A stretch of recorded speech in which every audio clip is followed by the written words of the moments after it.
and we are talking cricket, local cricket, as you can hear in the background, Bomber.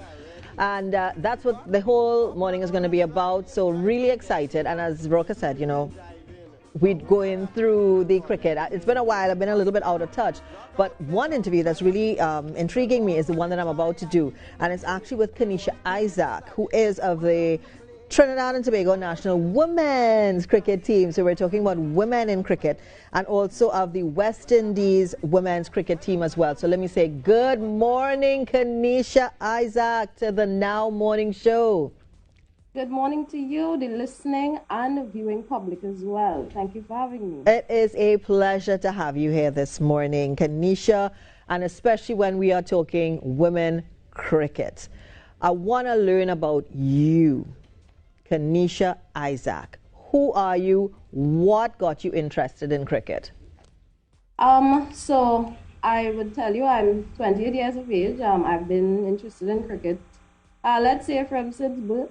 My dad used to play cricket, and he really is who gave me the push and guidance to go further into the sport.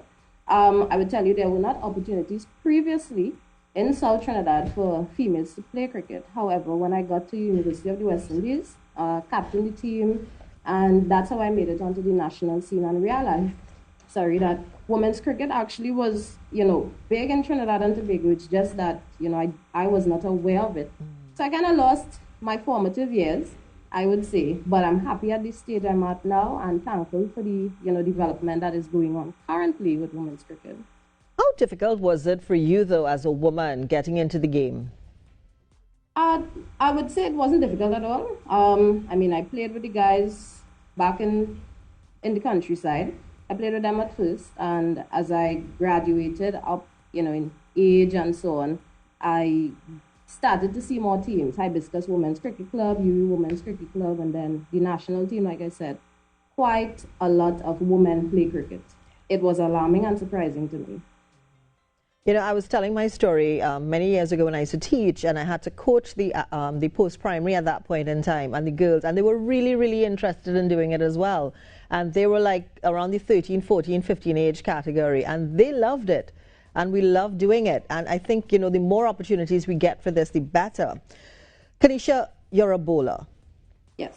What made you choose that, bowling as a part from the different batting and all the different parts that you can play in cricket?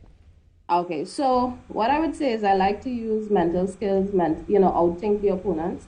I always tell people I believe batting is harder because if you one wrong delivery, you play one false shot, that's the end of your innings. You're sitting in the dugout, looking on, despondent.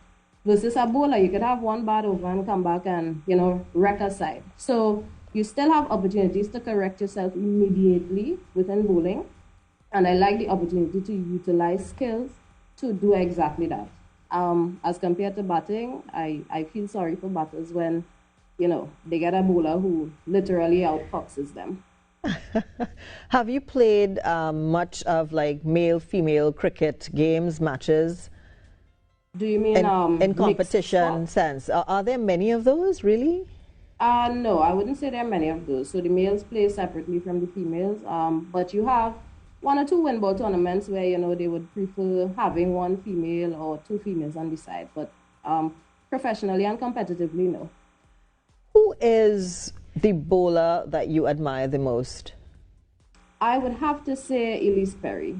I really admire her consistency, her game awareness and her development, how she has improved her cricket from then to now.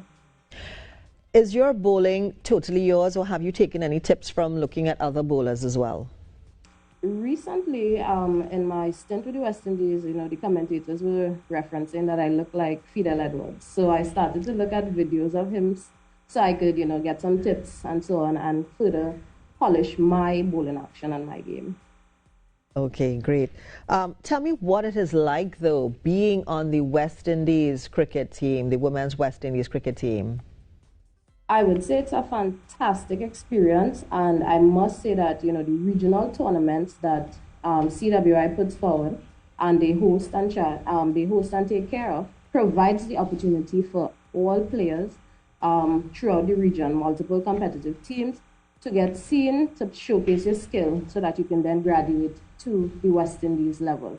At that level, you get to see how intense it is.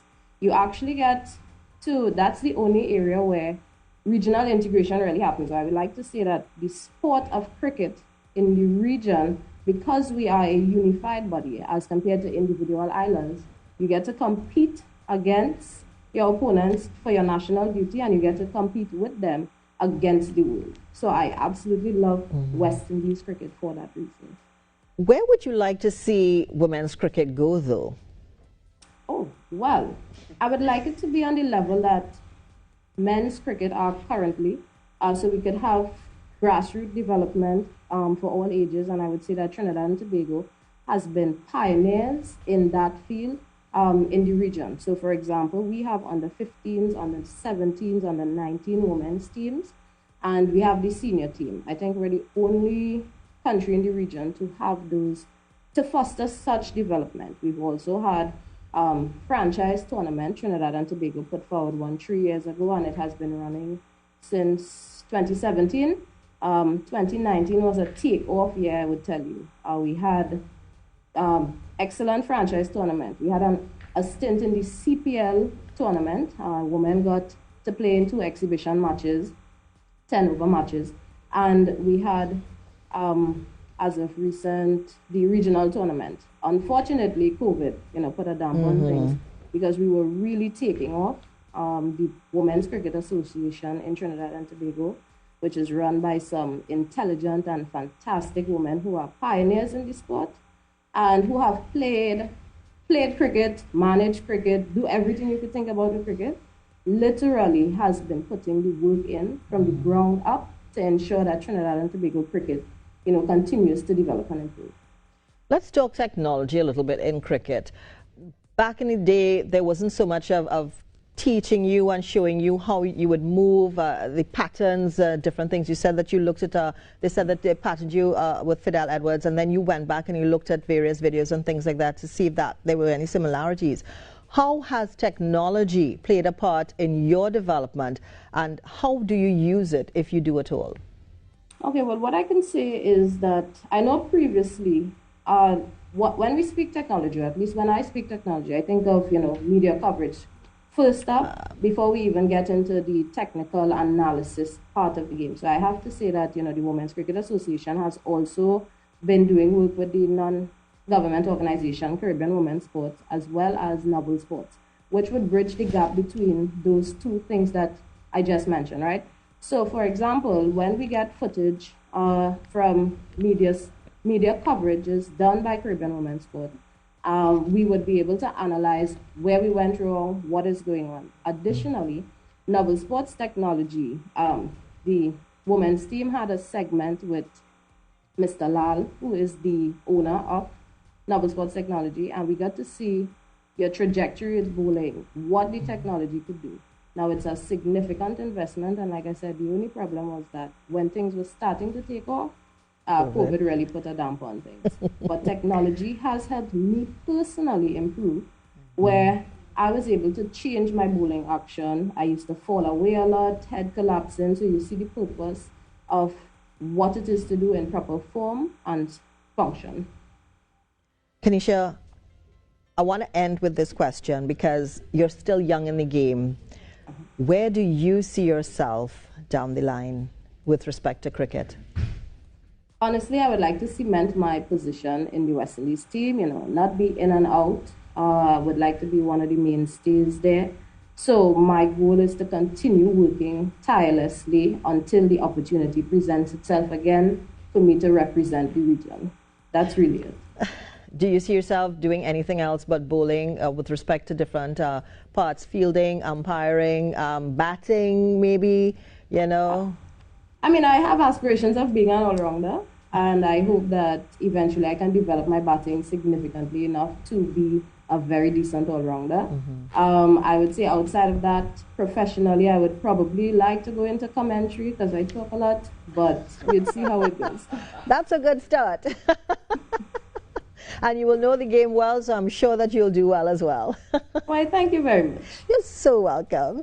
Caneisha, it was a pleasure this morning speaking with you. I wish you all the best in women's cricket, in cricket on the whole. And I'm looking out for you down the line as well, doing commentary for cricket. So I'm looking out for you. Thank you very much, and thank you for having me here on behalf of the Trinidad and Tobago Women's Cricket Association. It was indeed my pleasure. It was our pleasure as well. Thank you so much. Caneisha Isaac of the Trinidad and Tobago National Women's Cricket Team and West Indies Women's Cricket Team as well.